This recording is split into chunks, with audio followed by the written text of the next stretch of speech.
It was Christmas Eve, the kind of cold winter morning where breath turns to fog and every streetlight glows like a promise. But for Daniel Carter, a single dad doing his best to hold life together, that morning felt heavy. He walked into the small manufacturing plant where he had worked for 8 years, hoping the holiday would pass quietly. What he didn't know was that by the end of the day, everything in his life would come crashing down. And even more shocking, his biggest enemy at work would become the person who saved him. Before we get into the story, make sure you subscribe, like, and comment to support the channel.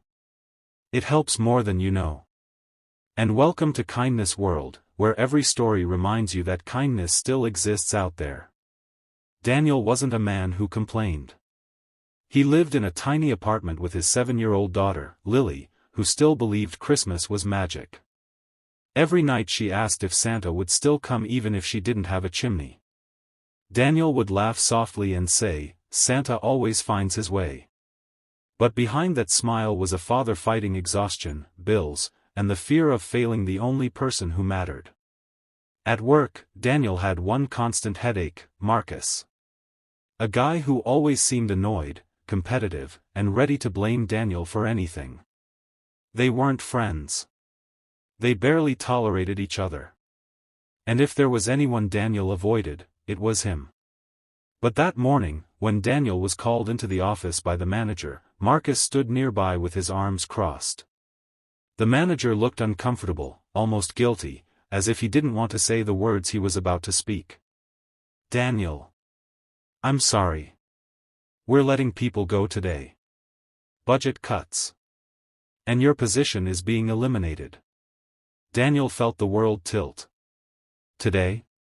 It's Christmas Eve. I know. I wish there was another way. But today is your last day. Daniel swallowed hard. His throat burned. He didn't look at Marcus. He didn't look at anyone.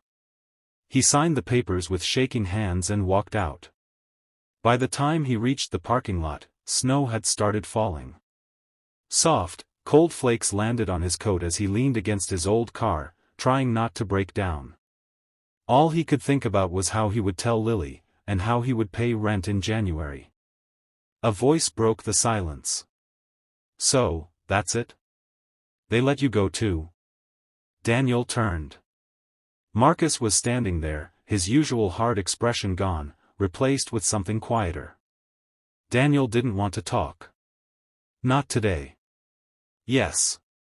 They fired me," Daniel said tiredly. "Merry Christmas, right?" Marcus hesitated, then admitted, "They fired me too." Daniel blinked. He hadn't expected that. Marcus kicked the snow with his boot. "I overheard some things. HR wanted to cut people with the least benefits payout. Guys like us. And honestly, I'm sorry. I know we don't get along, but nobody deserves this." Daniel didn't have the energy to pretend. "I don't know what I'm going to do. My daughter, she's expecting Christmas. And I don't even know if I can keep the lights on." For a moment, Marcus didn't speak. He just stared at Daniel with a look Daniel had never seen before. Then he said, "Come on. Get in your car and follow me." Daniel frowned.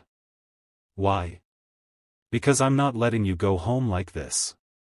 Something in Marcus's voice was different, steady, firm, almost protective. Against his own doubt, Daniel followed him. They drove across town, the snow falling heavier, covering rooftops and street signs. Finally, they arrived at a large building Daniel recognized only from a distance. The city community center.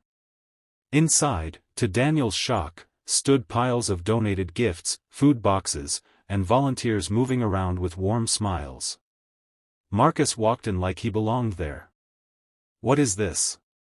Daniel asked. Marcus shrugged. "I volunteer here every year. Nobody at work knows. Didn't want them to. But, this place helps families during Christmas. And today, it's going to help yours." Daniel felt his chest tighten. "I can't take charity." This isn't charity, Marcus said. This is community. This is kindness. And trust me, you've earned help more than you think. A woman approached them with a clipboard and greeted Marcus with a hug. You're late. We need your help sorting the toy donations. Then she looked at Daniel and smiled warmly. Is this the father you told us about? Daniel froze. You told them about me? Marcus rubbed the back of his neck awkwardly. Yeah. I told them you work hard. You take care of your little girl alone. And that life's been unfair to you this year. I told them you're a good man who deserves a break. Daniel didn't know what to say. For so long, he thought Marcus hated him.